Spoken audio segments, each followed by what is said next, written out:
when I get. My heart's in the right place, and so is my soul, yeah. I won't take no excuses for it. Love it, need it, live it. I feel like something's missing when I do not have it. I feel it in my bones, gotta find my space. These emotions on my face, taking a toll, I gotta pay it forward. I'll give it all that I can. No matter what, I won't let up. It's in my soul, it's in my blood, and I won't take no for an answer. If it don't hurt me, it makes me stronger. Yeah. No what, I won't let up. It's in my soul, it's in my blood, and I won't take it no more. I won't, baby.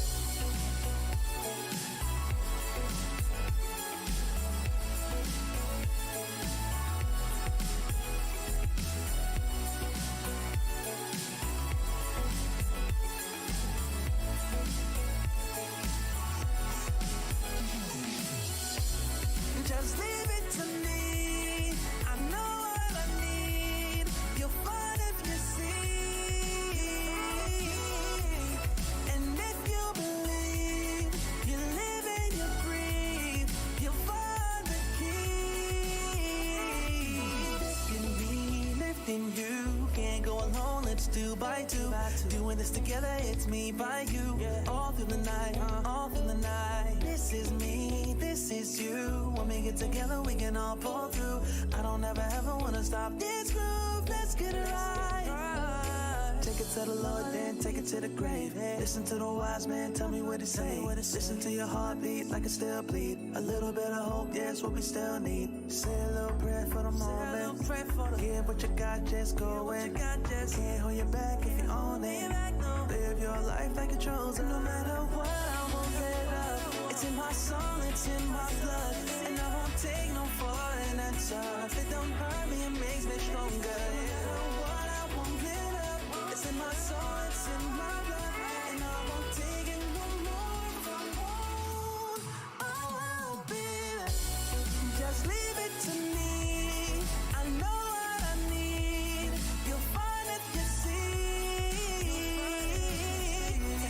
And if you believe, you live and you breathe, you'll find the keys. Know what I need, I know what I need.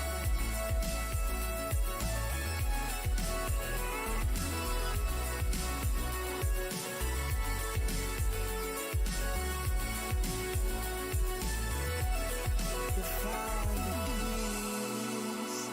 the keys.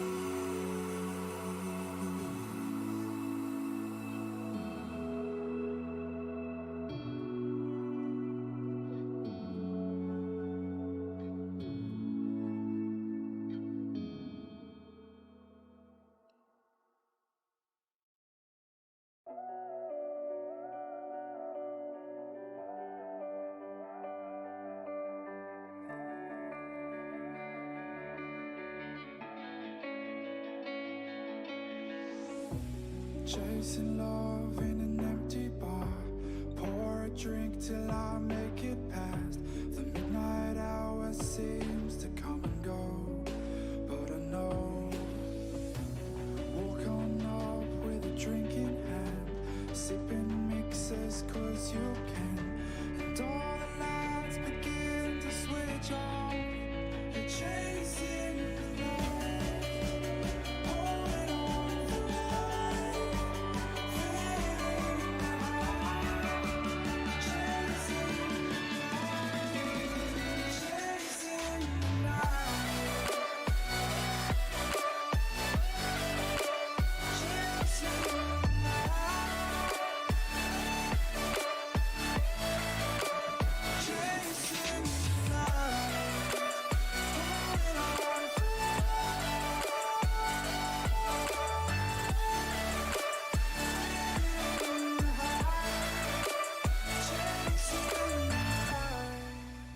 Holding on for life, feeding the high, chasing the night, chasing the night. Hotel rooms and city city squares, champagne bottles, drum and snare.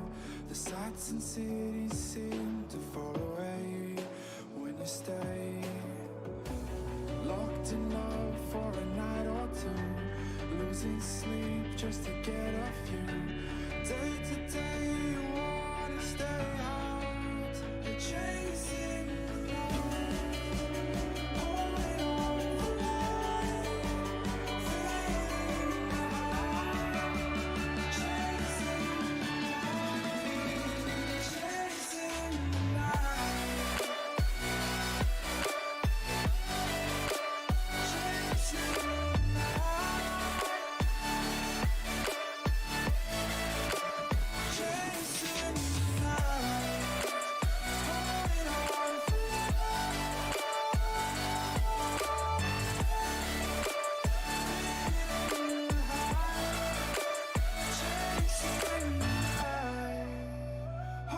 on for life, feeling the high, chasing the light, chasing the light, chasing the light.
Good evening, ladies and gentlemen, and welcome back to RCI TV for round 2 of the McLaren Masters Cup. We're here for the Pro Split at Kyalami. My name is going to be Ryan Gill. I'm going to be your main commentator for today, and joining me for round 2, just as he did for round 1, is going to be Howlin. How are you doing today, man? I'm doing great. Good afternoon, everyone, from over here in Toronto, Canada. Glad to be back for round 2. Looking forward to the race today.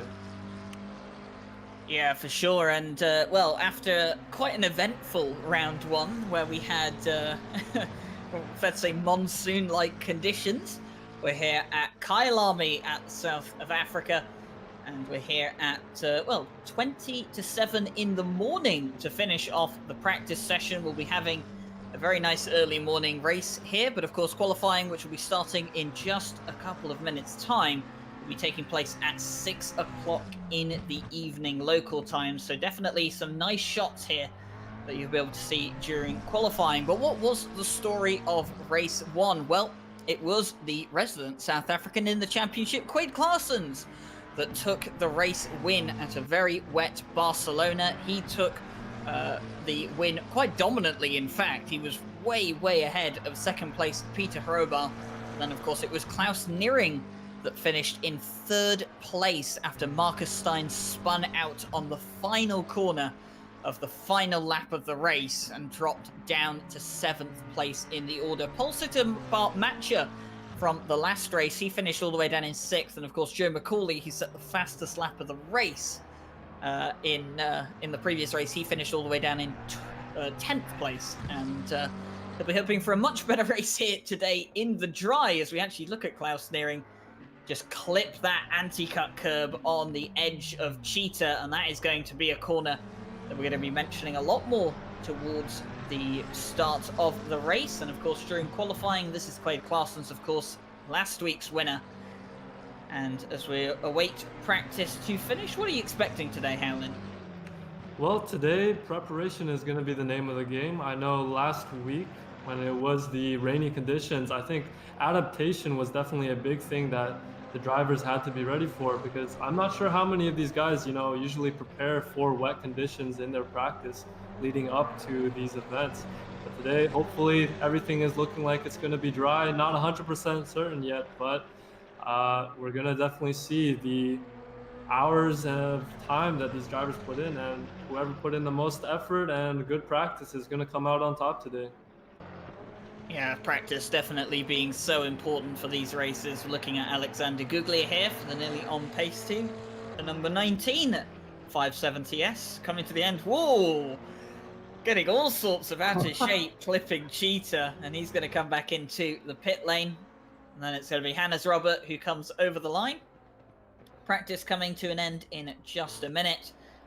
Or actually right now, in fact, as we go over to qualifying. So we're going to have qualifying ready now for round 2 here of the McLaren Masters Cup. And as the qualifying format is as such, it is going to be the McLaren 570S cars that start off for qualifying. So it looks like the 222 car of Patrick Jensen may be the first car out on track. Yes, he is. So he's going to be the first of the 570S cars to go out. And of course, these guys are going to have 9 minutes to go out and set their laps. Then once those 9 minutes are over, we have the overlap period where they'll finish any lap they started before their session ended. And then of course, once the final 9 minutes of the qualifying session begin, it'll be the big bad 720S car's turn on the track. And we're looking at a lovely sunset condition here for qualifying. 30 degrees temperature, optimum conditions as it's just changed at the top there. And nice and sunny compared to last week's race at Barcelona. That's right, and today, hopefully the drivers are going to be a little bit more familiar with our qualifying format. Hopefully we won't see any penalties dished out at the beginning of the race for any infractions during qualifying.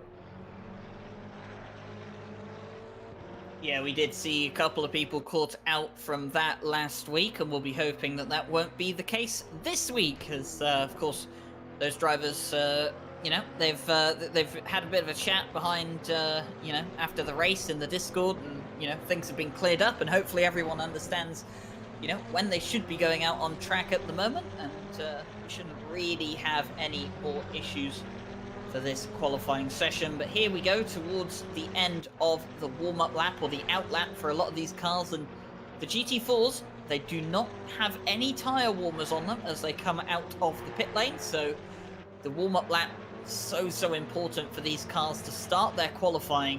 And of course, the first lap that they go out and set is never really representative of their true pace because the tyres aren't entirely up to temperature yet.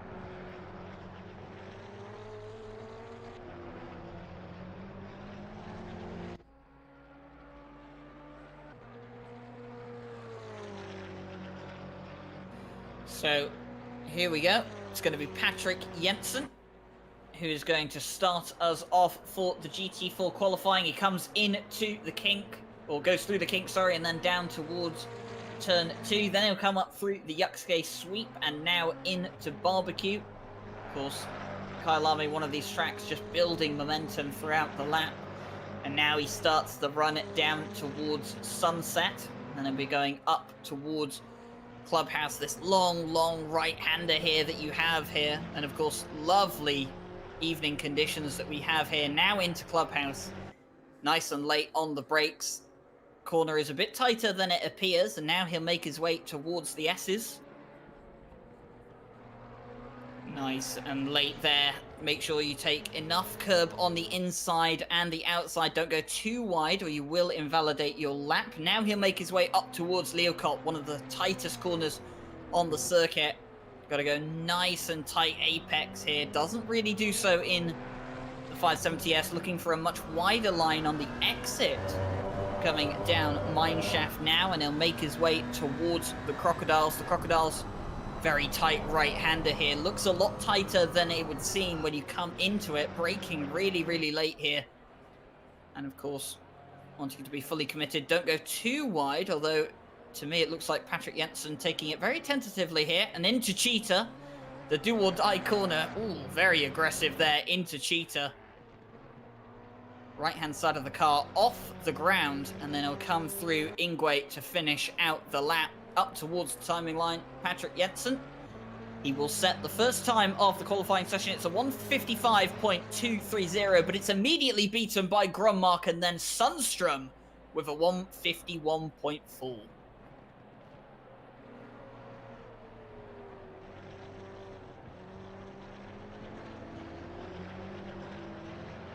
Action already today, and I know one thing for sure that's going to be important in today's race is how the GT3 cars are going to interact with the GT4 cars.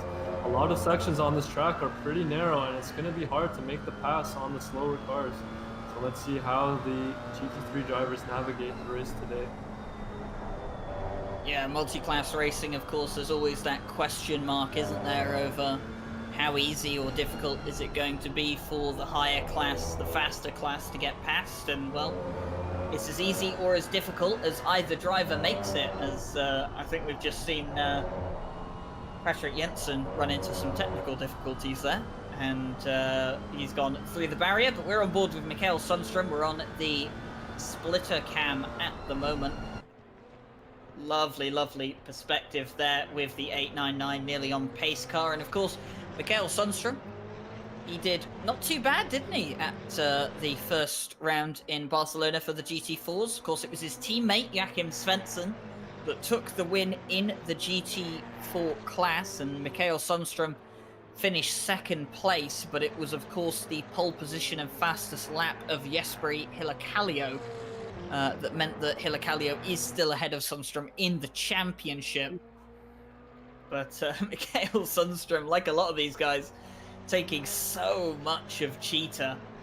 And that's going to be one of the things you'll see here about the GT4 cars, something that they can do that the GT3 cars cannot. They can't take the curbs as aggressively as the GT4s can. I think that's going to be one of the big advantages these smaller cars have around this circuit.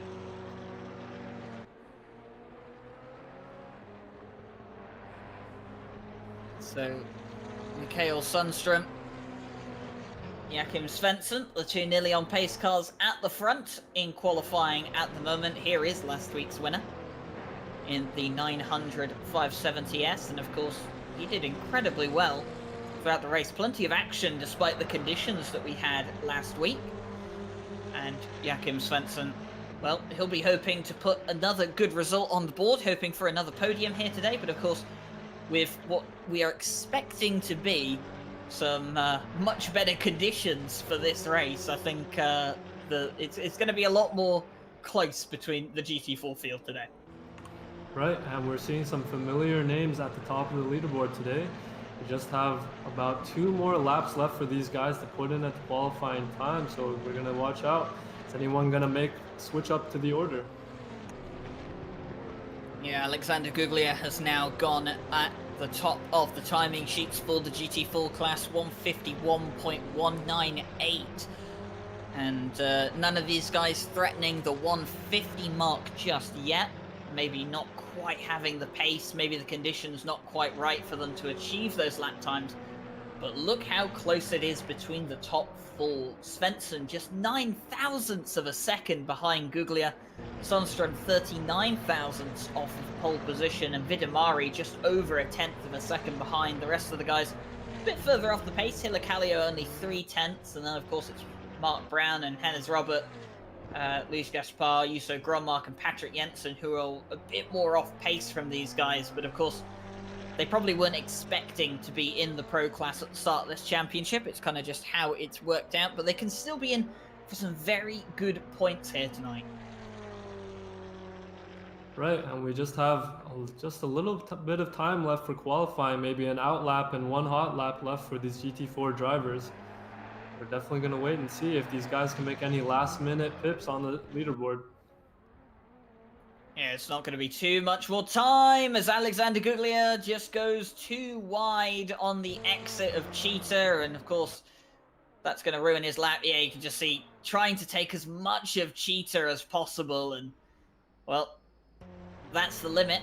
And a lot of these guys have been trying to find that limit here at Kyalami for Cheetah, and well, Alexander Guglia has found exactly where the limit is. That'll be the last qualifying lap that he will set for this session, as the overlap period has now officially begun. So a few of these guys will be finishing off their laps, and then of course it will be soon time for the GT3 cars to work their way out. Of course, they're waiting patiently in the pit lane at the moment, static in their pit boxes.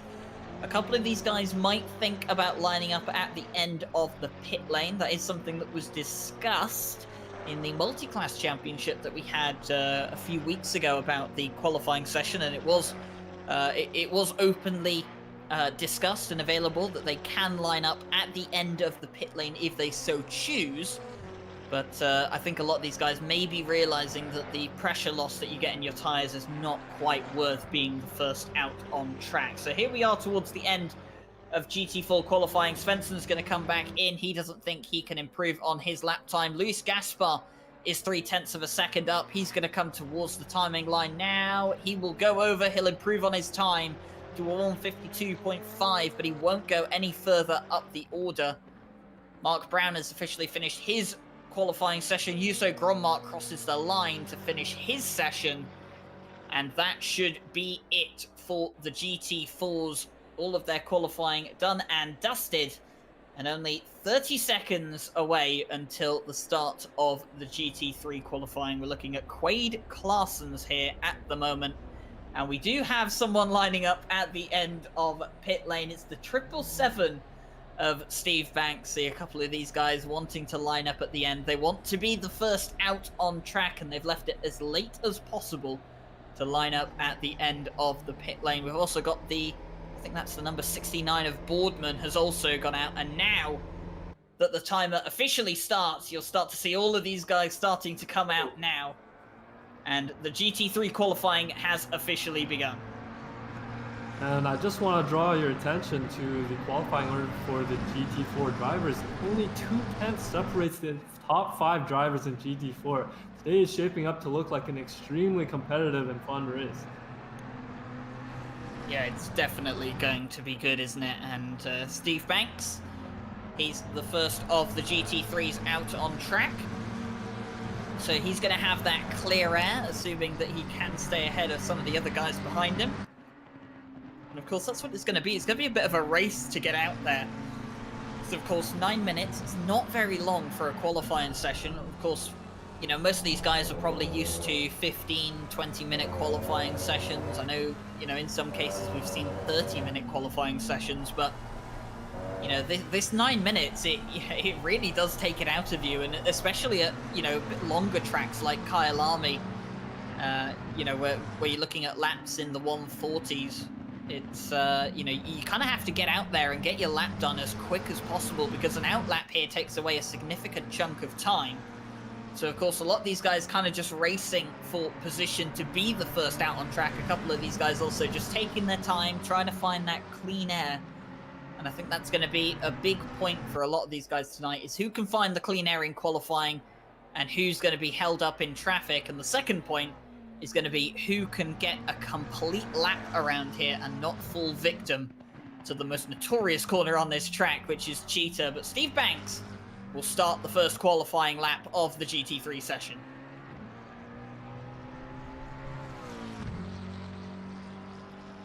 So crosses the line and goes through the kink, the first corner on this track. Then he comes down towards Crowthorne. Turn 2 officially on this track. We're looking at Quade Claessens at the moment, the 124 McLaren 720S. He's gone through Crowthorne now. He'll be working his way through the Yuxke sweep and then up towards Barbecue. Of course, a few of these guys have got their lights on as well, in fact. 6 p.m. local time, or just past 6 p.m. local time, actually. And I think that was Boardman going off in front of Claessens. He'll take a position from him, and he'll keep going now into sunset, where the sun really is setting, and it's looking absolutely beautiful out on track. Now comes into the clubhouse bend. Very nice corner, goes nice and wide there. Not too wide to touch the grass though. We're going to jump on the splitter cam as he comes into the S's. How much curb is he going to take here on the inside? Not too much. Doesn't bounce him out wide, keeps nice and tight in there, and look at the run up towards Leopold, right where the sun is as well. How tight is he going to be? Nice and tight there to the apex of Leopold. Now he's going to run wide. Not wide enough, though, that he'll get himself close to the grass. Down mineshaft he comes, throws it into the long left-hander. Now we'll come into the Crocodiles. The tighter than it looks corner, almost similar to a hairpin in many regards. Now he'll make his way towards Cheetah. The make or break corner, will he get it right? Yes, he will. Looks nice and tidy there, doesn't touch the grass. Into Ingwe to finish out the lap. The championship leader looks good on his first qualifying lap out here on his home circuit.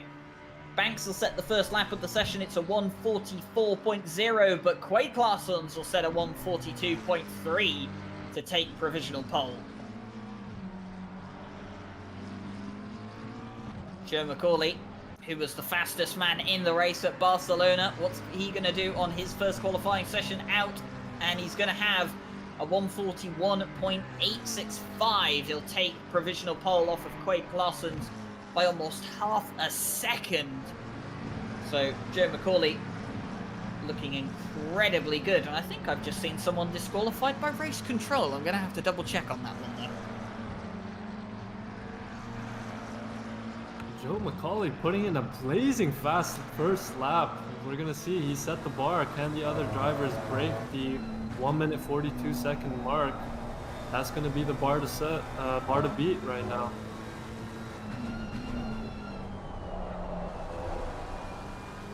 So Ollie Venner in the 14 McLaren 720S. He apparently violated the qualifying procedure earlier on. We didn't quite spot that on the stream, so he has been disqualified from qualifying. So unfortunately he will be starting at the back of the grid behind the GT4, so not really what he wanted to have for this second race of the season. But it is what it is. The qualifying rules are as they are, and you have to follow them or you will be disqualified by our live stewarding team that we have here tonight, who will be investigating all incidents happening around the track for qualifying and the race here tonight. They do a fantastic job. I believe they're going to be led by Fabian Schmidberger and Daniel Montero tonight, so of course they do a fantastic job around here. Joe McCauley, he's up on his lap time by half a second as he comes up towards the line. It's going to be a 1:41.3 for Joe McCauley, half a second clear of Quade Claessens, who had put in a really good lap time to put the pressure on Joe McCauley, but Joe McCauley having none of it as he secures himself provisional pole for at least the next 3 minutes. We're looking at Bart Matcher, the 404 car. Of course, he took pole position last time out in the monsoon conditions at Barcelona. Not going to be setting a pole lap time with an off like that at Cheetah. I think he was up on his lap time, definitely so. But of course, he'll have to try and go again now. Bart Matcher will cross the line. He's currently fourth at the moment. Not too bad a qualifying result for him at the moment. A couple of guys still not having set a lap in GT3 yet. Christian Buschel in the 32 car, Jan Matthias in the 256, and Andy Boardman in the 69 are the three GT3 cars yet to set a qualifying lap.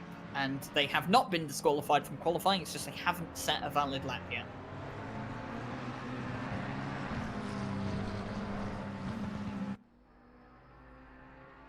So here's Klaus Neering.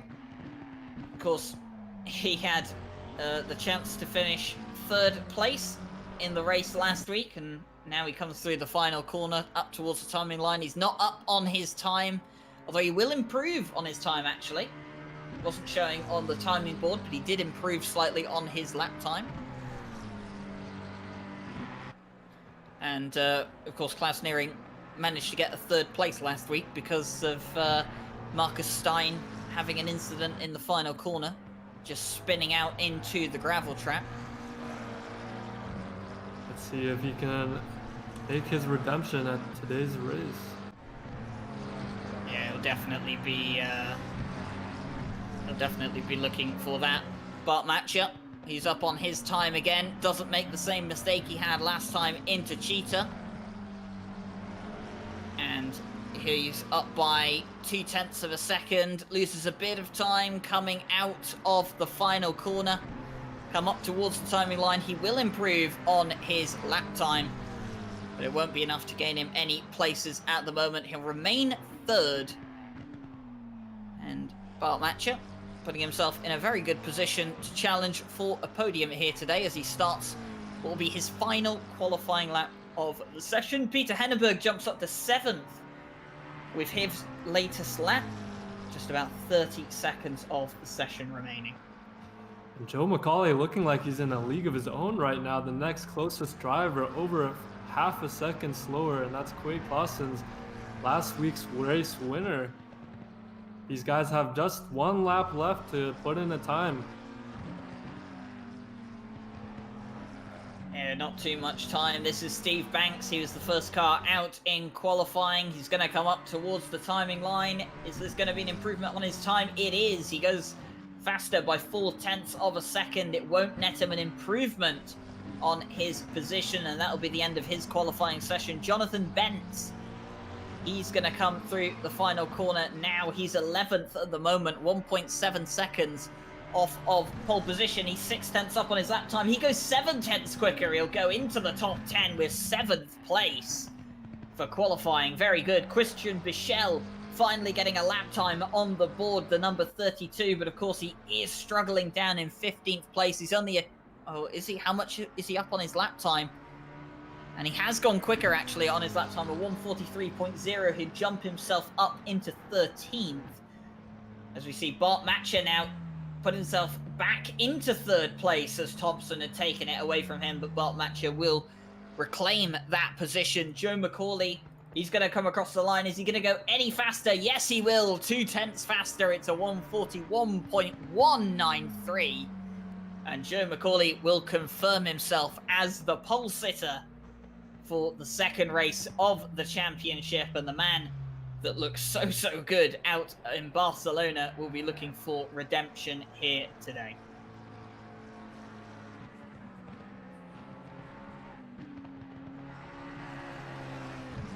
So as we come towards the end of the session, I believe it's just Shamarin that is still out on a lap time. He is 0.2 of a second down on that lap time. He's coming into the final corner now. Can he gain anything through the final corner? Level out that delta? No, he can't. He's still going to be 0.2 down, and this will bring an end to the qualifying session. So Joe McCauley starts on pole. He'll have the championship leader, Quade Clausen, alongside him. Peter Henneberg did actually improve in the end to go 3rd, which means Bart Matcher will start 4th. So before we get into the grid here tonight, a quick run down the championship order. Quade Clausen leads the championship, 58 points from Peter Hrobar.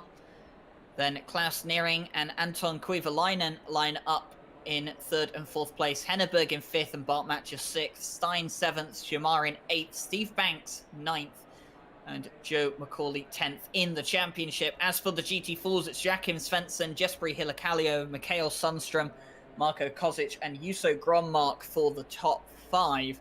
Vidamari, Guglia, Gaspar, Brown, Jensen, Robert, Ekendal, and Shikovic lining out the rest of the GT4 field. But this is your grid here for tonight. Joe McCauley is on pole in the number 18. He's got Quade Clausen alongside him. Peter Henneberg in 3rd on the grid with Bart Matcher there in the 404. Simon Thompson and Klaus Neering on the 3rd row of the grid in GT3. Marcus Stein, who threw away a podium on the final lap, the final corner of last week's race, starts 7th. He's got Jonathan Bentz alongside him.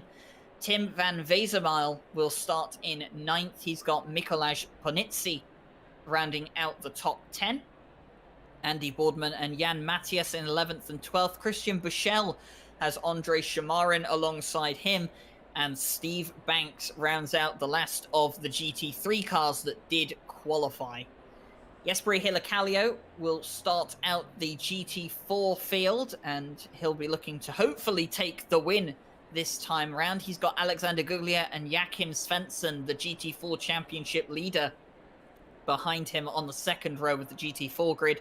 Mikhail Sundström and Daniele Vidamari on the third row. Hannes Robert and Mark Brown line up behind them, with Luis Gaspar, Jusso Grönmark, Patrick Jensen rounding out the GT4 field, and of course Olli Venner at the back for violating the qualifying rules earlier on in the qualifying session.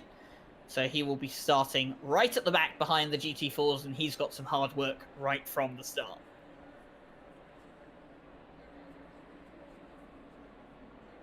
So my eyes are definitely on the GT4 class today. Like I was saying earlier, it is so close between the top 5 drivers today. Really excited to see what happens there.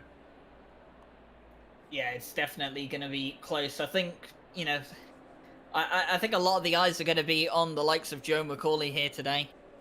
He's, you know, he's definitely turned some heads with that incredible qualifying session.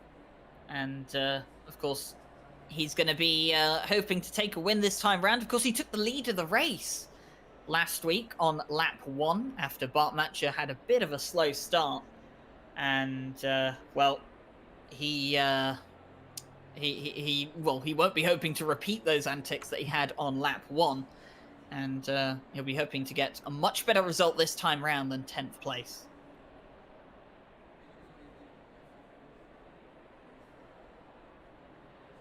So with just over a minute left until the start of the race, until they start their formation lap. It's going to be so important for a lot of these guys. Of course, we're starting at just past 6 in the morning. And it's going to be a 1-hour race. 1 mandatory pit stop for all of these guys to serve. They must take 1 litre of fuel. That is the only requirement for their pit stop. You'll see the amber icon with the number 1 next to their race number. That indicates that they do still need to serve that mandatory pit stop. Of course, that will turn green as soon as they have done so. And of course, not serving your mandatory pit stop, if I can get my words out, will incur a time penalty added on at the end of the race. And I think in some occasions it can even disqualify you. So it's always best to make sure you do get that penalty done, because you'll lose more than you'll gain. So 30 seconds or just under for the start of the formation lap. And, well, I don't think we entirely had time to do so last week because of how crazy the qualifying session and the conditions were. But I always like to do this with a lot of my co-commentators. Howlin, who have you got for the win tonight in GT3 and GT4? Well, I'm supposing GT3 is an easy bet with Joe McCauley. He's just really set an incredible time that nobody came close to. And yesterday, last week's race winner, Quade Claessens, he looked so good at Barcelona and couldn't even come within 3/10 of McCauley today. So my bets are definitely on Joe for the win in GT3. GT4, it's definitely a toss-up for sure. Like I said again, top 5 drivers all within 2/10. So really, I have no idea who's gonna win with that class. What are your bets, Ryan? Oh, well, I mean, I've got a bit of a reputation, just like another one of our commentators here, Jesse Lee, for rather cursing people whenever we try and predict winners. But you know what? I think I'm going to put my man Bart Matcher down for a good result here today. Maybe not the win, but I think Bart Matcher, he deserves a good result, especially after the mega qualifying he had last week. And he unfortunately just couldn't convert it into a podium. Struggled in those horrible conditions we had at Barcelona. And I think he's due a podium today, and I think, you know, he's one of the more reserved drivers on the grid. He's very careful, very calculated, so I definitely think he'll be looking to make a couple of moves here throughout the race. As we're looking back now from the rear wing of Joe McCauley. Fantastic lighting we have here at this time of day. Absolutely beautiful. And for the GT4s, well, I mean, you said it yourself. It's an absolute toss-up. Hillicalio, Guglia, Svensson, Sundström. Who do you go for? Bit of bias in me. I'm going to go for my man, Mikhail Sundström. I think, you know, he's he's one of those guys that doesn't really put on the best qualifying performance, but he brings out his best in the race. And I know that if Billy Octane and Harry Conway were here tonight in the chat, they'd definitely be supporting him. So if they're not here to do it tonight, I guess I've got to support Mikael Sundstrom here tonight. And you know what? I'm going to be rooting for Stein today. It was so sad to see him go out in the final corner, final lap of last week's race. I really hope he can recover, bring that morale back up with today's race and get a good finish. Yeah, of course, Stein threw away that podium, didn't he, in the final corner, final lap at Barcelona in those horrible conditions, so easily done. But of course, the memories of throwing away a podium will not be lost on him, but he's got to clear that out of his mind and focus on the task ahead. He starts 7th, but of course, you're always in with a chance to win or get a podium. Anything can happen in motorsport, and the same goes for sim racing as we come towards the final corner now. Joe McCauley, he has Quade Claessens alongside him for the start of this race. It's going to be so interesting. The fastest man over 1 lap at Barcelona last week against the man who dominated in the race last week. Race pace and qualifying so very different. And what are they going to show us here today? They'll crawl up towards the line, and it's going to be green for the second race of the season. A few cars getting drive-through penalties at the start for being out of place on the grid. But Quade Claessens has got a fantastic start towards the first corner, and he's taken the lead right before the braking point at turn 2. Wow, what an incredible move by Claessens. So Quade Claessens takes the lead through turn 1 and then 2. Bart Matcher's also made a place up on Henneberg as well.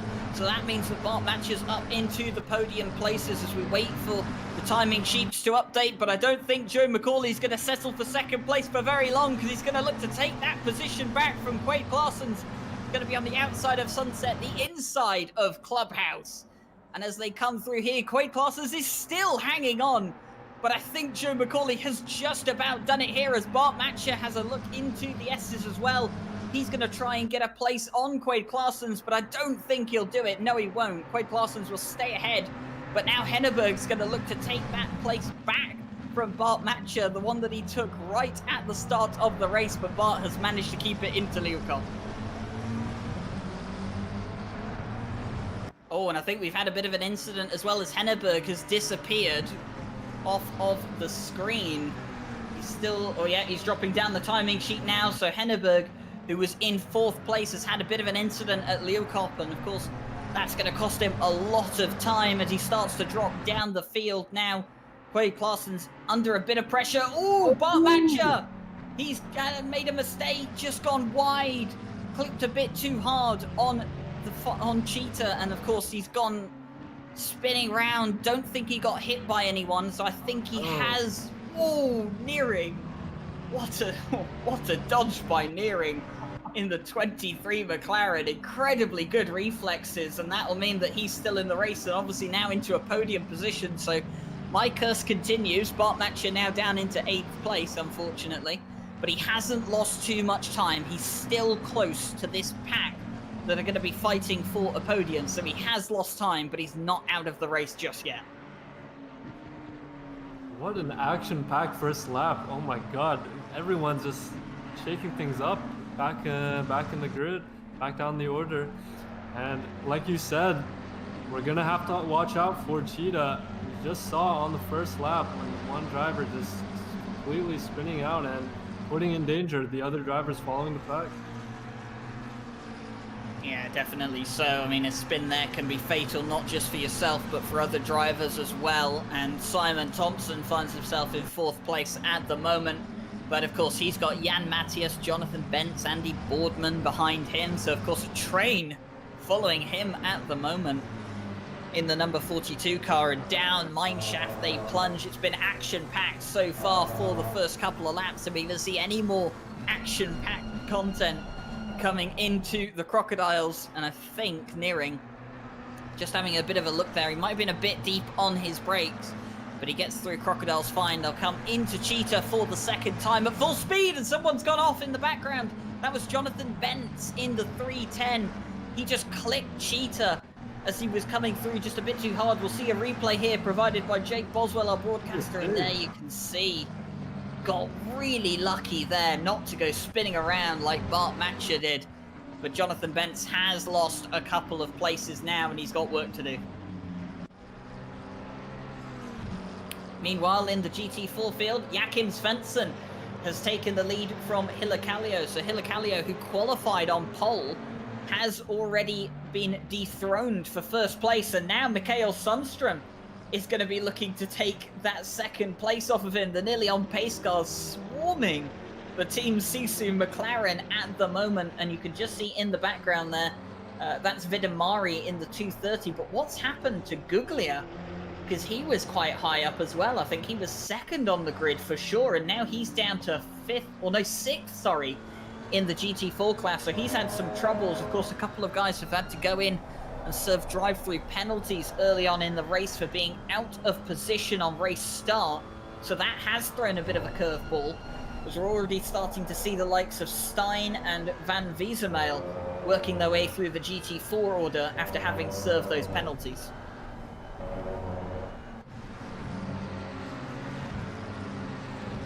So 5 minutes of racing down here in South Africa, and I have to say, it's probably one of the most action-packed 5 minutes I've ever had in commentary.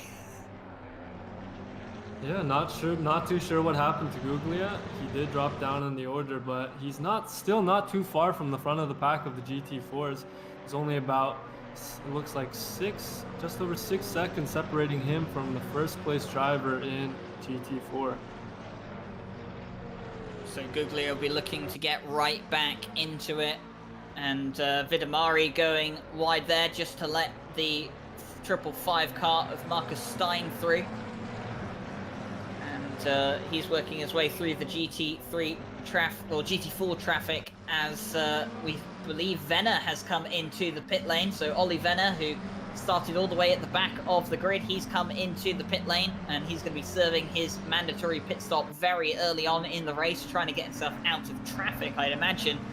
But Peter Henneberg, who had a mistake at lap 1 towards Leeuwkop, he's now got Buchel behind him, and the 77 going a bit wide there, and Buchel having a look, but I think Henneberg probably has the pace to pull away from the 32 at the moment. He's going to have to be careful, of course. Doesn't want to make another mistake like he did up towards Leeuwkop. No damage on that car, so he definitely didn't come into contact with someone else. At least I don't think so. So maybe it was just driver error. That's driver error as well. He's missed his braking point, and is this going to give Buchel the chance to come back? No, not quite.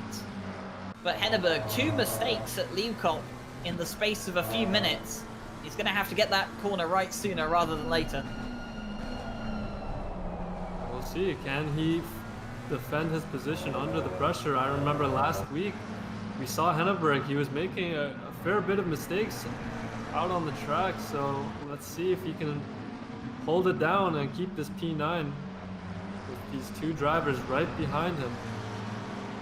Yeah, Buchel's under a bit of pressure now from Panizzi in the 91 car. And this is all going to be shaping out very shortly, I would imagine. I don't think any of these guys are going to be wanting to hang around behind each other for too long. Buchel has got damage on the front of that car. You can see some scratches on the front end of that 720S. So he's definitely had contact with someone, whether it's a GT4 or a GT3, we don't know yet. And, of course, if there have been any incidents involving contact, our live stewarding team will be looking at those right now and feeding back any penalty reports to us. So we'll be keeping you updated on what they have to say as we go throughout the race. But we're on board now with Mikuláš Panizzi. And I'd hate to be Buchel right now. You're caught in the middle between 2 drivers with nowhere to go. You do not want to be the meat in the middle of the sandwich at this point of the race. So hopefully everyone can keep it clean, and let's see if any one of these 3 drivers can get out of this situation. Yeah, it's definitely a bit touch and go, as Bart Matcher is now having a look on Jan Matthias as they come down mineshaft and now towards the Crocodiles. Is Bart Matcher going to have a look around the outside? He is going to have a look around the outside of Jan Matthias. beating him on the brakes, and he makes up a place. So Bart Matcher, who's already made his way past Jonathan Bent, now dispatches Matthias. Matthias will come into the pit lane as well after just being overtaken by Bart Matcher. So Bart Matcher trying to make his way back up the grid after that mistake at the at Cheetah on the first lap. Now starting to close back in. He's got Boardman in front of him now in the 69 McLaren. And I like the play there from Matthias. Got overtaken, feels he might be under threat, maybe he thinks he might get held up at some point as well, so decides to go in for an early pit stop. I like that, and as long as he can come out in some clean air, it'll pay off towards the end of the race. Exactly right, and what an incredible job by Bart Matcher. He's made so much position since his incident on early in the race. Oh, just seen Panizzi go off in the background there as he was trying to chase down Bushell, and that's cost him some time. Gives Bushell a bit of breathing room, and like you said, I wouldn't want to be Bushell either. You're the meat in the sandwich. Whenever you've got a car in front of you that you're trying to get past, or a car behind that's trying to get past you and put the pressure on, you never want to be the guy in the middle, because you're always the one with everything to lose.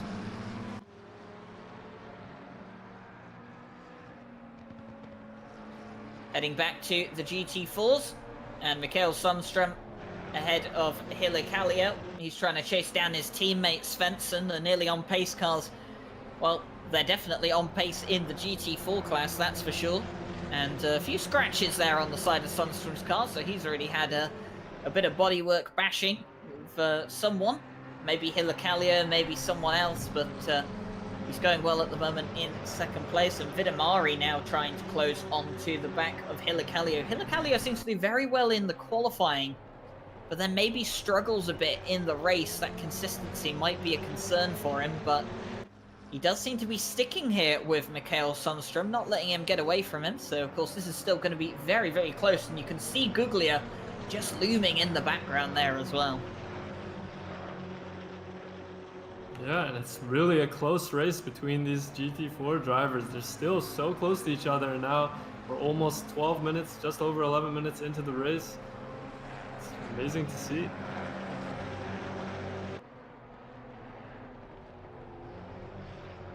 So Sundström, he'll be hoping to take second in the championship away from Hilikallio, but here is Jan Matthias, and he pitted after getting overtaken by Bart Matcher, and now he's going toe-to-toe with Van Weesmile.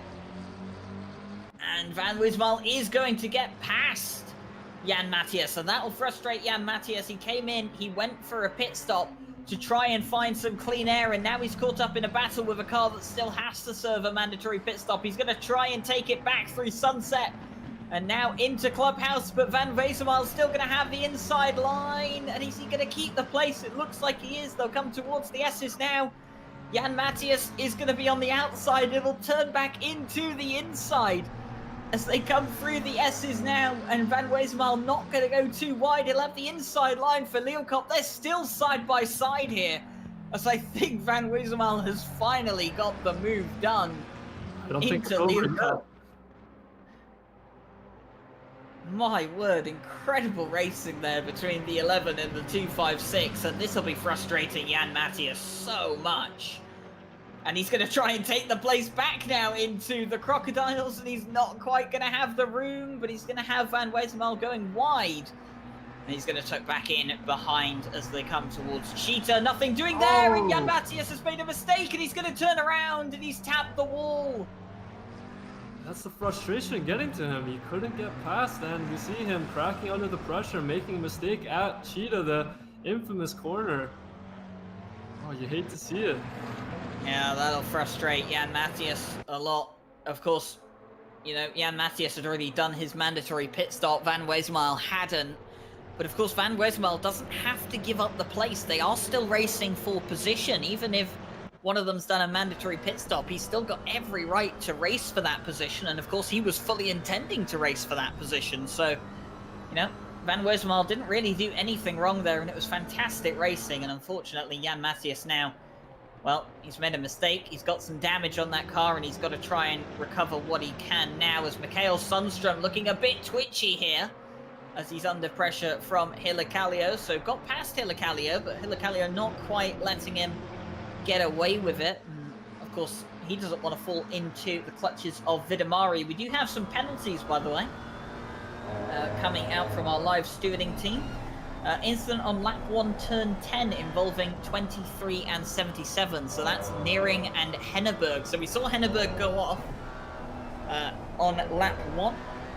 And it has been judged that Nearing was at fault for that incident. So a 15-second time penalty going the way of Klaus Nearing.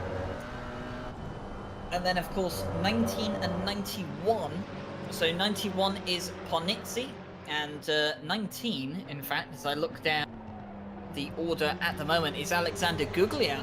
So a GT4 and a GT3 coming together on the opening lap, and that's a 15-second time penalty to Ponizzi in the 91 McLaren. That was at turn 5.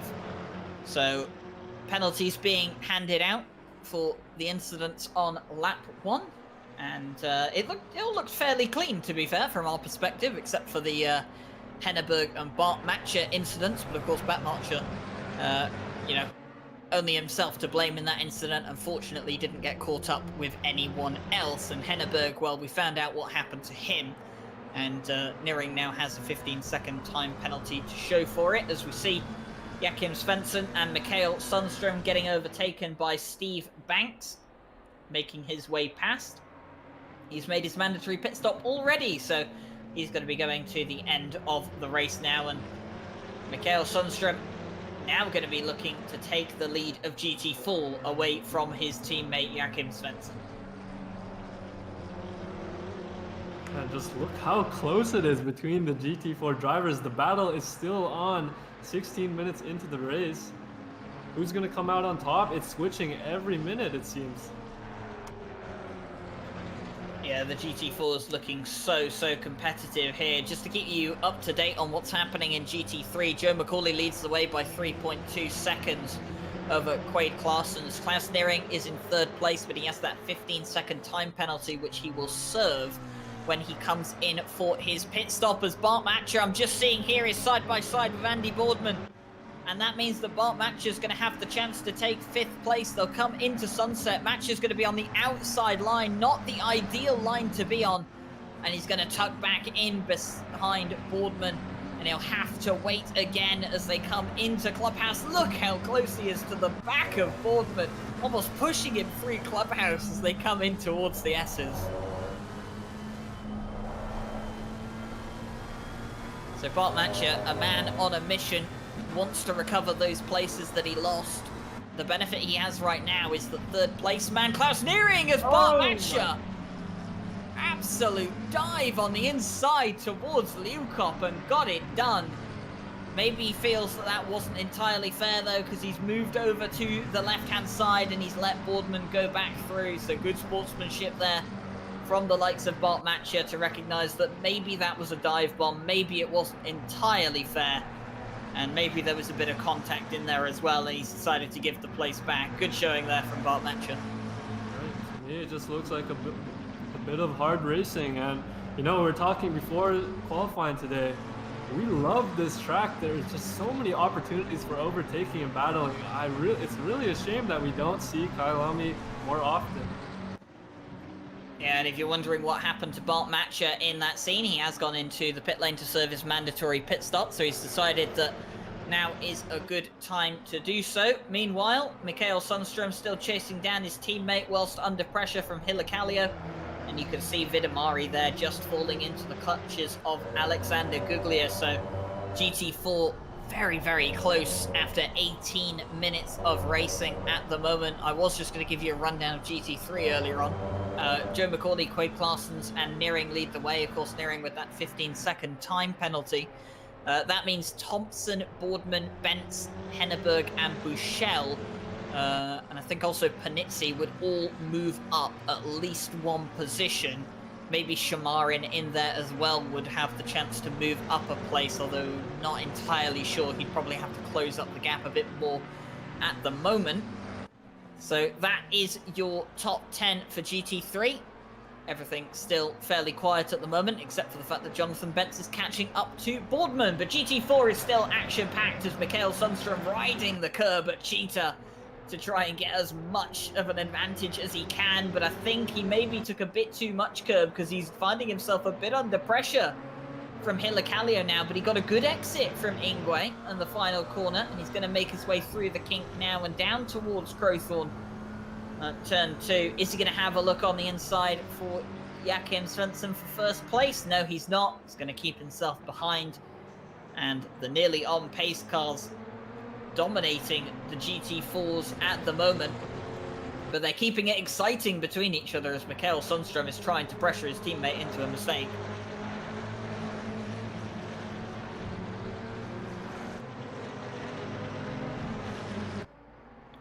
So 19.5 minutes of racing down, and we've seen plenty of action to cover an entire race, and it's definitely going to keep going like this, I would hope. Just seeing Ollie Venner there trying to work his way through the field. I think he's actually behind a lot of these guys as Jonathan Bentz working his way through some of the GT4s. Jonathan Bentz trying to catch the likes of Andy Boardman here. Right, with the race being so close, those GT3 drivers, that 15-second time penalty for Nearing is just devastating. Like you were saying, Ryan, he's going to lose a ton of positions off of that penalty. I wonder what he's going to do. Will he keep the pressure on and hope that some of the drivers back in the order make mistakes? But it's not looking too good for him. No, it's not, but as the traffic starts to be worked through, one thing is clear: Joe McCauley is doing a worse job than Quade Clarsons. Quade Clarsons has made up 1.2 seconds coming through the GT4 traffic as Mikael Sundstrom is pushing his teammate through the final corner. And you can actually see the likes of Quade Clarsons just behind these guys at the moment, and this is not what Quade Clarsons wanted. He's now getting held up by some of the GT4 traffic, and these guys are battling as well, so they're not just going to move over for one of the GT3 cars. Mikael Sundstrom may be forced to move over for the likes of Quade Clarsons coming through. This is going to give an advantage back to Joe McCauley, as I've just seen Bart Matcher on my end go a bit wide at Cheetah again. But it seems now Joachim Svensson, he has allowed the 720S to go past him, so all is resumed in GT4. But Hilacalio has a bit of a gap now to Sundstrom behind, and he's actually closer to Guglio behind him, who has dispatched Vidamari.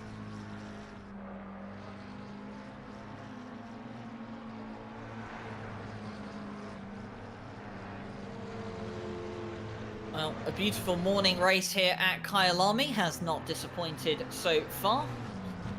And Joachim Svensson leads the way in GT4. Of course, he took the win last week up a very, very wet Barcelona. Of course, it was Hilacalio that crossed the line first, but a 5-second time penalty meant that Svensson and Sundstrom would finish ahead of him in the order. Some more GT3 cars coming through the pack at the moment. And it's still very, very close between the likes of Boardman and Jonathan Bentz. And I think they're going to be catching up towards the GT4 pack very soon as well, as here is Nearing. He's gone in and served his mandatory pit stop along with that 15-second time penalty.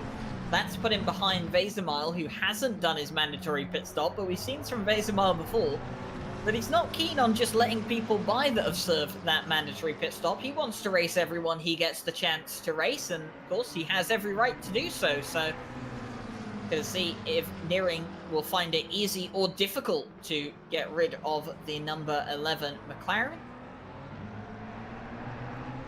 And Nearing, after that 15-second time penalty, I think any chances of a podium are gone here today, and that might also spell doom for him, as he gets a bit lucky there after hitting Cheetah going off. Not hitting the wall, the gravel trap saving him and doing its job, but of course now he's lost even more time. He's got to catch back up to Wesermal at the moment. Here is Svensson, and the GT4 field starting to get a bit split up now as the GT3s, the bulk of the GT3s, start to make their way through the pack.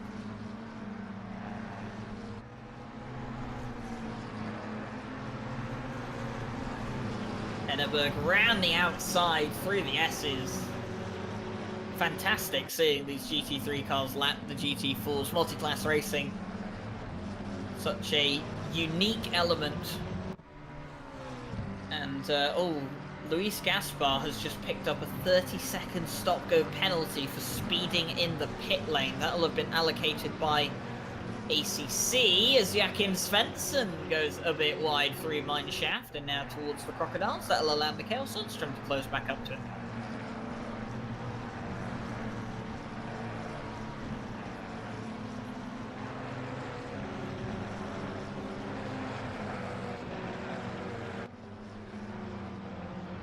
So none of the lead GT4s have come in just yet. Grönmark and Gaspar have. So the rest of the GT4 field are going to try and run as long as they want. And I think Sundström is close on the back of his teammate again. Yes, he is, but not quite in a position where he can put a move on him.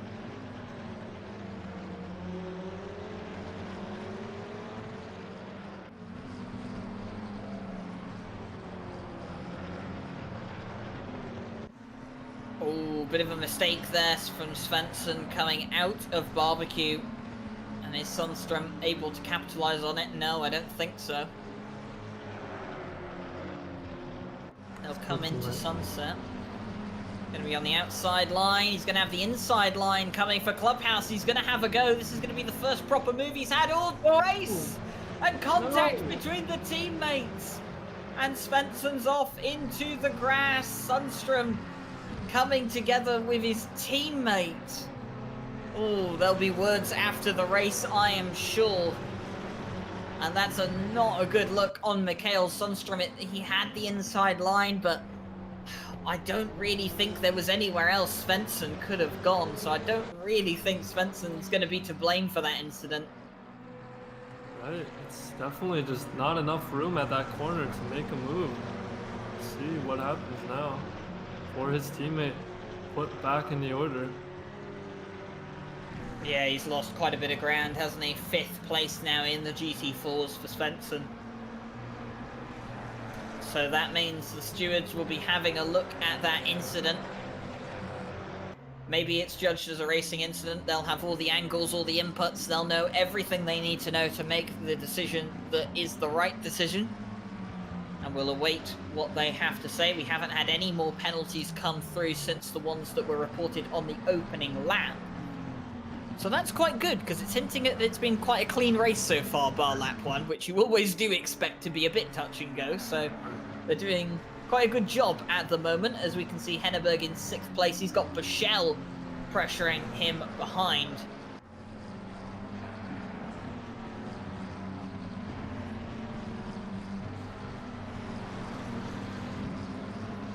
So, Bushell gonna try and make his way past Henneberg. Of course, Bushell was one of the cars that started at the back of the grid at Barcelona for violating the qualifying rules. Not the case this time round.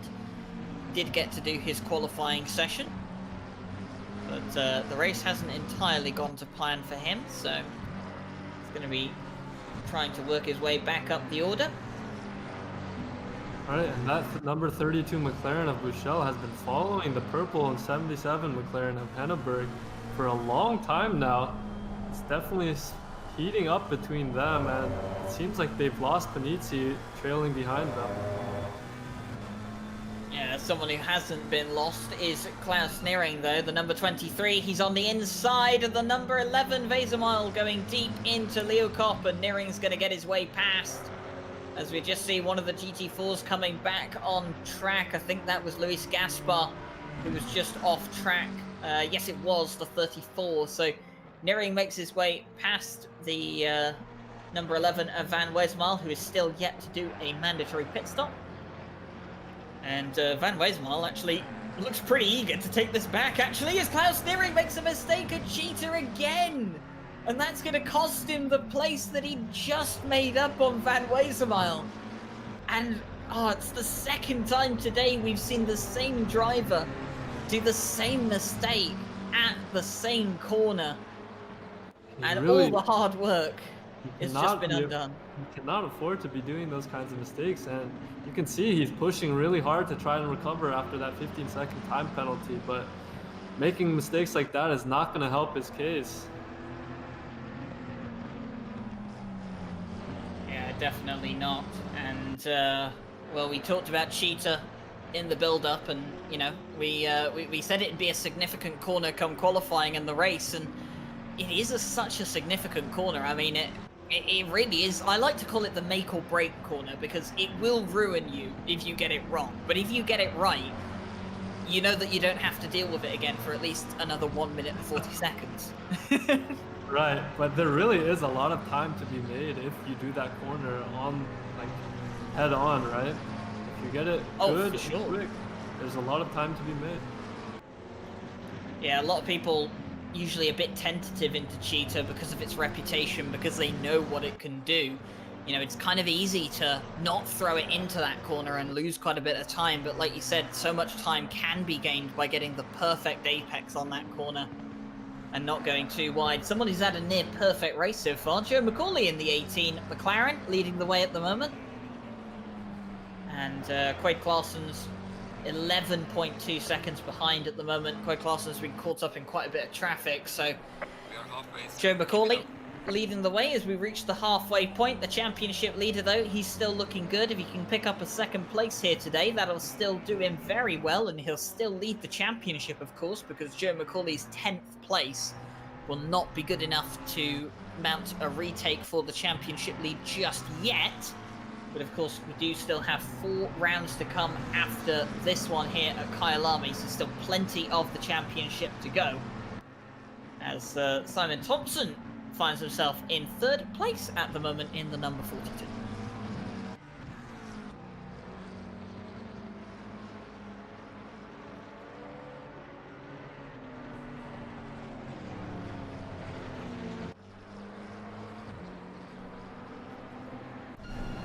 Just talking about the 4 future races that we have in the championship. Those races are going to be Hungaroring, Suzuka, Spa and Monza. So we have a bit of a tight, twisty track coming up next week with Hungaroring. That's going to be a 6 PM in the evening race local time. And then, of course, we head to some of the bigger tracks, Suzuka, Spa and Monza. And plenty of overtaking opportunities around those tracks.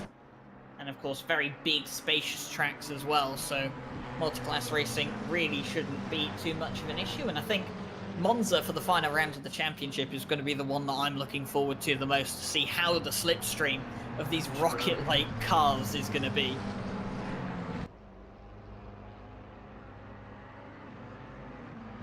Do you have some stewarding? Oh, sorry, go ahead. Yeah, we see Nearing right now is closing in on Van Wezenmile once again, and see if we can make the move and stick it this time. Now, of course, he's made mistakes multiple times this race, chasing or getting past Van Wezenmile. So, it's going to see if he can get past him again. Update from the stewarding room, and Lap 5, Turn 5, incident involving car 91. That would have been Ponitzi, and he's received a warning for that one, after already receiving a 15-second time penalty.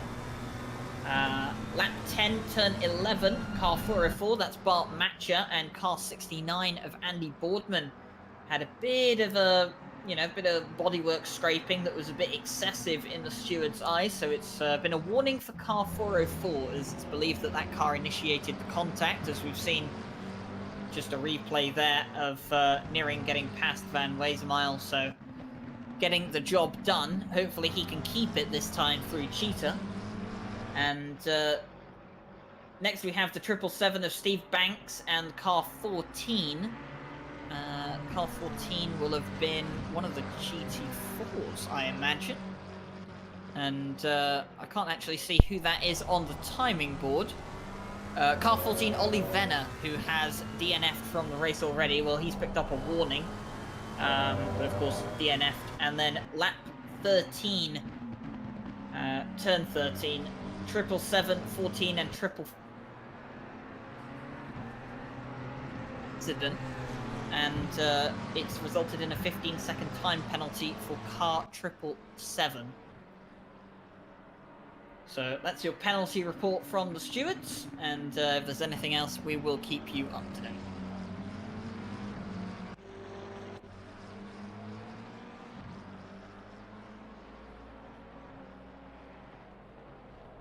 So GT4, Mikael Sundström leads the way from Hilakallio and Vidamari, but of course Sundström still under investigation from the contact with his teammate Svensson.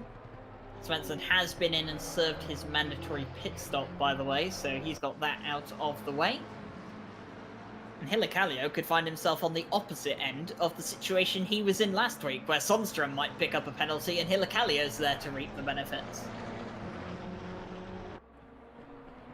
Of course, those roles were flipped last week in Barcelona, because it was Hilakallio with the penalty and Sundström and Svensson that were not with a penalty. So Hilakallio, he'll have known that that incident has happened, and he'll just be keeping an eye on the timing board to see if a penalty does come the way of the 899 car. Yep, 35 minutes into the race, it looks like a lot of the drivers are settling into their positions. I am interested to see where some of the drivers come out after their mandatory pit stop. It looks like Bart Machia might be in a really good position after some of the leaders come in for the pits.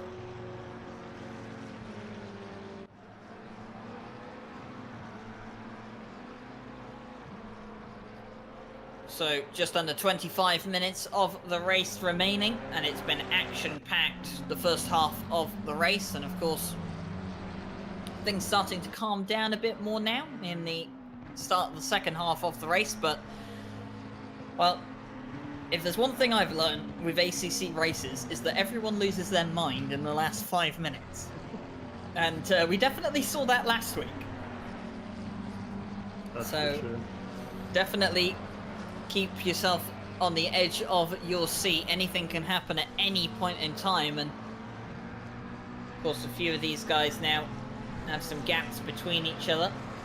The true order of the race starting to make itself known. Joe McCauley still leading from Quade Claessens and Andy Boardman. Jonathan Bentz and Mikolaj Ponitsi, the top 5 for GT3. Mikael Sundström, Hilakallio, Vidamari, Guglia and Svensson, your top 5 in GT4. The drivers that are still yet to serve a pit stop: McCauley, Claessens, Boardman, Bentz, Panizzi, Shamarin, Stein, Van Weesemile, Sundström, Hilakallio, Vidamari and Robert. So a lot of these guys have served their mandatory pit stop before the halfway point of the race, but a lot of these guys are going to be trying to go as late as possible with their pit stops.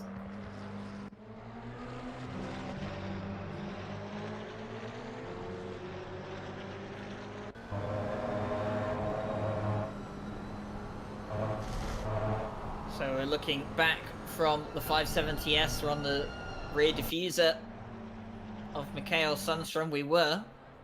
And now we can see the outside perspective. Hilakallio starting to put pressure on the 899. And he said, well, a penalty hasn't shown up yet. But actually, speaking of the devil, a penalty has just shown up for Sundström. That was not telegraphed, by the way. They literally just decided on a penalty as I decided to mention it. So, incredible timing there from myself. You'll never see it again. But Mikael Sundström has picked up a 15-second time penalty. And that'll be for contact with the 900 of Svensson, his teammate. And, well, I don't think Sundström will have many complaints about that penalty. Because, I mean, it looked fairly straightforward from our perspective, at least. Right. Of course, we're not. Well, I myself am not a steward. Of course, Helen, you're a trial steward here at RCI. So obviously you you have a bit more of a keen eye for incident decision than I do. I wouldn't trust myself in the steward's box with Fabian Schridberger. I'm pretty sure he'd tell me off more than he'd give me compliments. But I mean, you know, obviously we only saw one angle of the incident. We did get to see a bit of a replay of it, but you know, do you think that's a pretty straightforward deserved penalty? Right, it's definitely hard for us to say so far. And you know, if there's anything that I know about stewarding is you should never come in with opinion or any sort of bias before you see the whole story. So if I were to do my job well, I'd say right now, I can't say anything because we only saw that one angle and don't have much more to go off of it. But I'm sure the stewards have made the right call. There's a whole team of them working together, doing everything, and I'm sure the right ruling has been made. I love it, the neutral response, not taking a side. So, Mikael Sundström, 15-second time penalty, still under pressure from Hilakalio.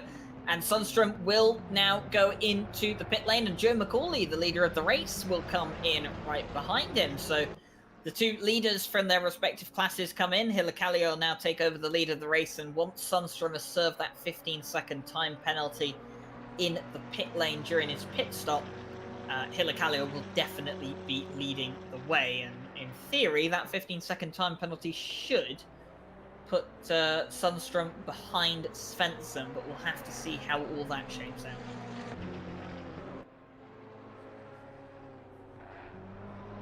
Triple 5 car has also received a warning for contact with 32. Triple 5 is Marcus Stein, and the 32 car was Christian Buschel, so there's obviously been a bit of contact between those two cars. Triple 5 judged to be the guilty party, but not enough to warrant a penalty, so just a warning for him. Of course, you can't really rack up too many of those, because multiple warnings will result in a penalty and even license points towards... Oh, what's happened here? A McLaren coming back on the track, and that looked a lot like the 777 of Banks. And I think, yes, it is the 777 of Banks. So we're going to get a replay here, courtesy of Jake Boswell, our broadcaster today, doing a fantastic job. And what's happened here? Did he go too wide? Yeah, just a bit too wide there. Ooh. Well, there was already some damage on the front of that car, and now it's got even more on the front, so the race going from bad to worse for Steve Banks. He's also got a 15-second time penalty he still needs to serve, although he has already completed his mandatory pit stop, so that'll be added on at the end of the race. Vidamari now comes into the pit lane in GT4.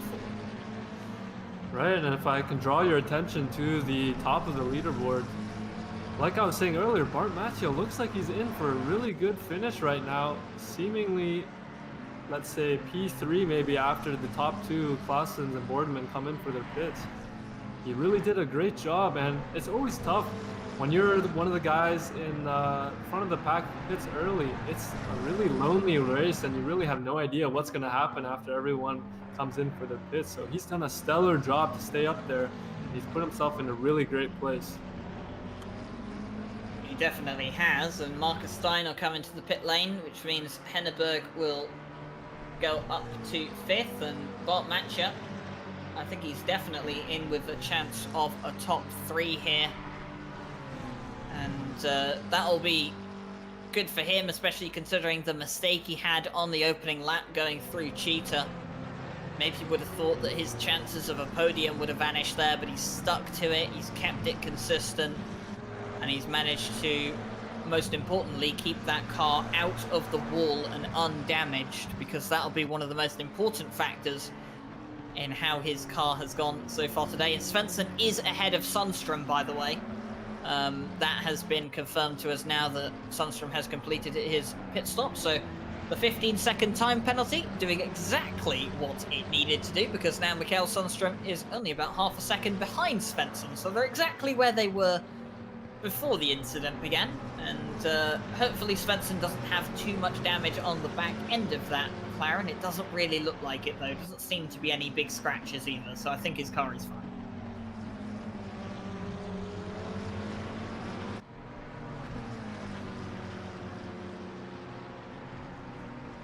Jonathan Bent's in the background there, and we can see now Thompson trying to get past Svensson. Svensson just going a bit wide there, maybe not too confident with the GT3 car lapping him through mineshaft, and Jonathan Bent will now go around them.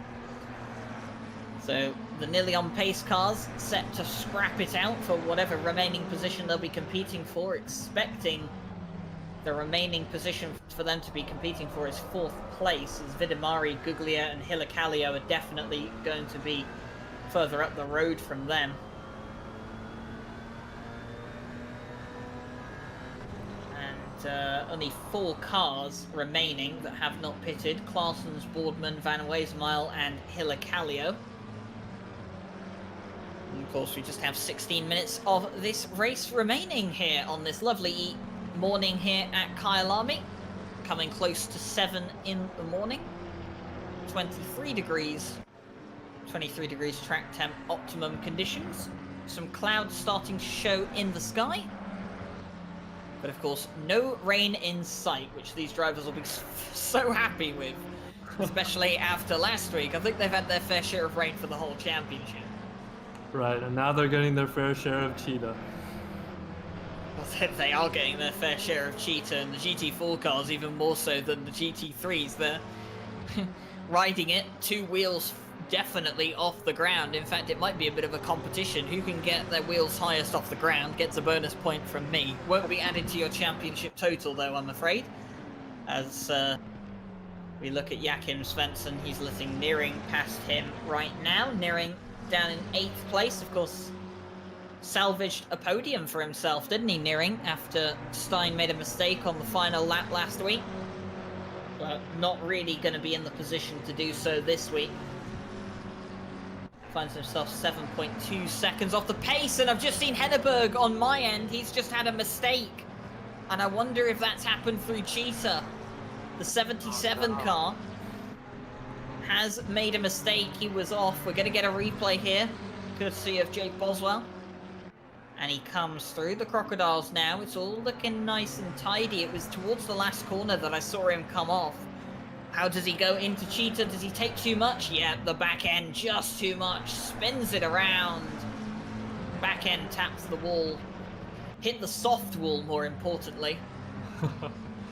And, well, he'll be back on his way. And it just shows you the different kind of incidents you can have at cheetah. It's not one of those corners where you'll have the same kind of accident every time you have an accident there. It depends. Do you go too deep on entry? Do you go too deep on exit? Do you catch the back end? Do you know, do you go full all in and just ride the curb and treat it like a ramp? You know, there's loads of different ways you can have an accident at this one particular corner.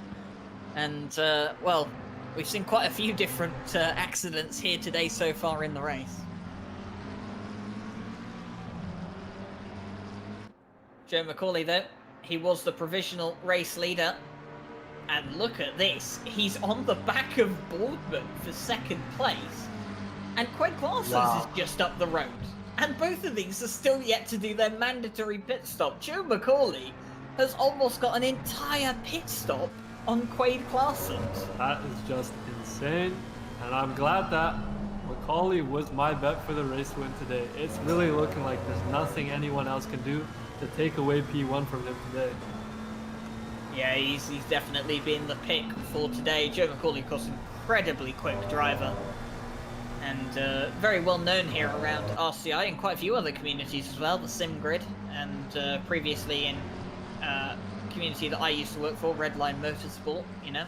Joe McCauley was one of the big names around there, so it's always good to see him around, and he's going to be looking to get past Boardman now, but he's going to want to make sure he does it clean, though. Doesn't want to be picking up a penalty this late in the race.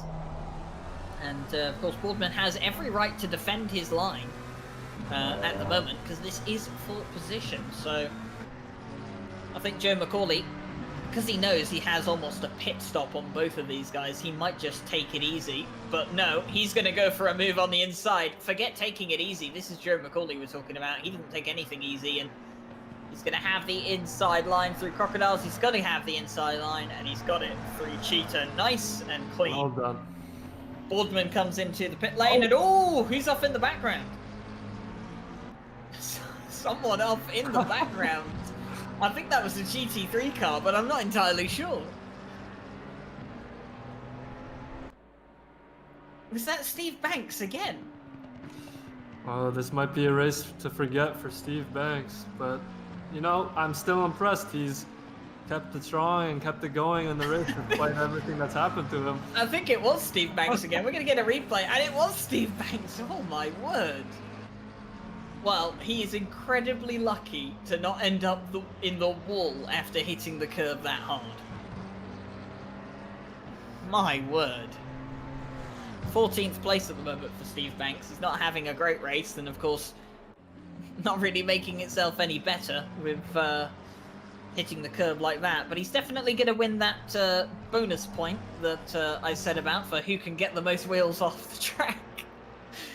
Shame it won't count towards the championship though, Steve, but I love the effort as Van Wezenmaal has now come into the pit lane, so that leaves Quake Claessens and Jesperi Hilakallio as the only cars yet to pit with just over 10 minutes remaining. Right, and Ryan, you let me know if you know the timings, but I'm not sure how much time Claessens is going to lose in the pit stop. It looks like he might come out behind Bart Mattia and Macaulay into P3.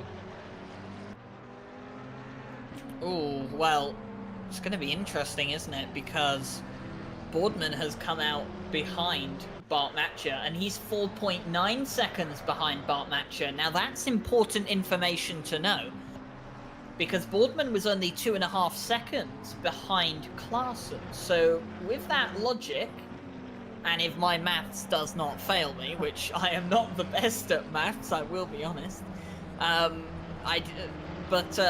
believe that Bart Matcha is going to be ahead of Quake Claessens. Wow, that is just incredible. After his incident at Cheetah, he's made such a recovery back into P2, it looks like now. What an amazing race. Yeah, definitely a very good recovery. I mean, probably could have been an easier race for him if he hadn't come off at Cheetah on that one. But nonetheless, it will be a very, very good recovery for Bart Matcha, but he has to get the car to the end of the race. He's already had one mistake at Cheetah, and, well, with what we've seen today, you wouldn't put it past him making another mistake at Cheetah, but he's got to keep it nice and composed, and Joe Macaulay, he's composed at the moment, and he's going to say to Claessens, well, you might be quick, but whatever you do is going to be in vain, because I'm going to be a pit stop ahead of you, whether you like it or not. And he's right on the back of the championship leader. Quake Claessens, though, he'll be a bit frustrated by the lack of pace he's showing at the moment. The one thing he will take out of this race, though, is that if he gets second or third, doesn't really matter which, he will still lead the championship over Joe Macaulay. So he does have that advantage to take into race 3 at Hungaroring next week. I don't know. There's nothing more I can say about how demoralizing might that be, seeing Joe Macaulay coming up on you. P1, you still haven't done the pit stop. Macaulay's done it well out of the way, and he's just dominating, absolutely dominating this race today. So Claessens comes into the pit lane. He'll be the last of the GT3 cars to serve his mandatory pit stop. And Joe Macaulay will continue on his way for the next 8 minutes. Hilakallio now the only car left to pit. Right, and we should definitely keep our eye out on where Claessens comes out. And it's going to be behind Bart Matcha. There is Bart Matcha's 404. So Quake Claessens has lost a place in the pit lane. And you have to wonder the pace from Bart Matcha to recover from down in 8th place to now be ahead of Quake Claessens on track. Just imagine how far up the road he'd probably be if he hadn't had that mistake. Could he have potentially... I mean, 25-second gap, it's maybe a bit of a stretch to say so. But could he have legitimately been a threat to Joe Macaulay here today? Definitely. Even though the gap is saying 25 seconds now, who knows what would have happened if Mattia didn't put himself in that mistake. There's so many other factors to take into account that, you know, it's like the butterfly effect. You never know what difference it would be, right? So I guess we'll never know the answer to that one, but here's Mark Brown. He's under pressure from Yuso Grommark. Of course, these guys teammates, actually, in the endurance races. Another pair of teammates for the Tenacious Tortoise team, which is a fantastic name for a racing team, might I add. And they're looking to scrap it out in the 570S cars at the moment, and they're going to be competing over 6th place in GT4. Of course, Mark Brown from the United Kingdom and Juuso Grommark from Finland. We have plenty of nationalities represented here at RCI. I mean, it's in the name, isn't it? Racing Club International. We we really do have people from all over the world, and of course staff members from all over the world as well. I think we have 15 nationalities amongst the 35 staff we have here at RCI, so definitely an international community. And of course we do have a very, very strong presence of Italian, South African and British drivers, but it's always nice to see some of the more obscure nationalities coming out, like Mikael Sundström from Sweden, and Guglia, I think, is from Austria as well as with Juuso Grommark from Finland. So it's nice to see people from all different parts of the world.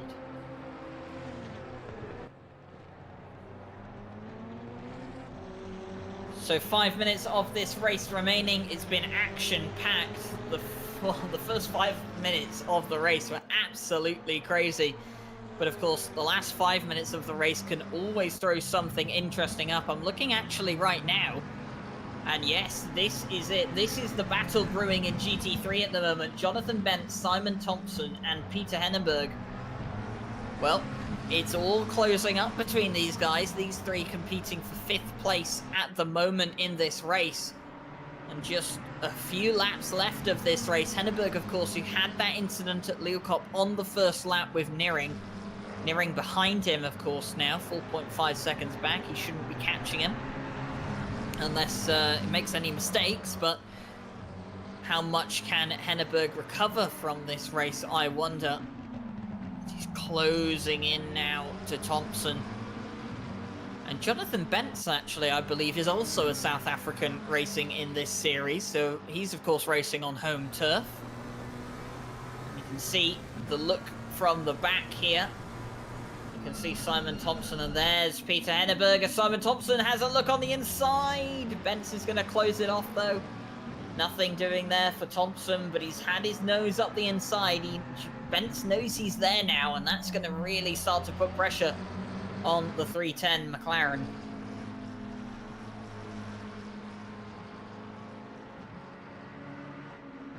It's been fairly quiet from the stewarding room ever since the last stewarding report, so I'm starting to believe there haven't really been any more incidents, which is a good sign, as Hilakallio's come into the pit lane to serve his mandatory pit stop. He'll be working his way back out on track. He should come out in the lead of GT4. But we're going to keep our eyes here on the battle in GT3 for 5th place. Henneberg trying to close down Thompson. We're on board with the 77 now. Ooh, wide from Thompson there, and Bentz has gone wide as well. Henneberg is going to be on the inside coming down mineshaft. He's going to give himself a really good opportunity coming towards the Crocodiles. Is he going to be late on the brakes? Is he going to have a move on the outside? Thompson, very nice and defensive. Henneberg can't quite go for the switchback. Thompson having to be careful there with track limits. Can easily pick up a warning or a penalty there as well, but keeps it on the road. And I think Thompson is really starting to feel the pressure now. This is shaping up to be an intense battle for P5. Bentz, Thompson, Henneberg. I know, I hate to see it, but I'm kind of praying that Henneberg keeps it clean. If last week's race is any history, there is a propensity for Henneberg to make a little bit of mistakes when it comes down to the line. So let's see what happens between these three drivers so close in the final minutes of this hour-long race. Peter Roche racing in the chat, cheering on for Bart Matcher. So Bart getting some support in the chat at home. And of course, as we're coming towards the end of the race, do make sure to like and subscribe if you've enjoyed the race here tonight. It really does help us a lot here at RCI. And of course, remember that this race will be back in just a week's time, same time as it was last week and this week. Stream starting at 7:30 BST. We'll be at Hungaroring for round 3 and the halfway point of the season. But coming back right now, and there's traffic in front of this GT3 battle. This could throw everything up in the air, and it has! No! Simon Thompson dived on a GT4 at Leeuwkop, and it didn't work out well. And that's given the place to Henneberg. He'll say thank you very much. He hasn't had to work for that one. And Simon Thompson maybe just a bit too ambitious going into Leeuwkop. Didn't really have the space.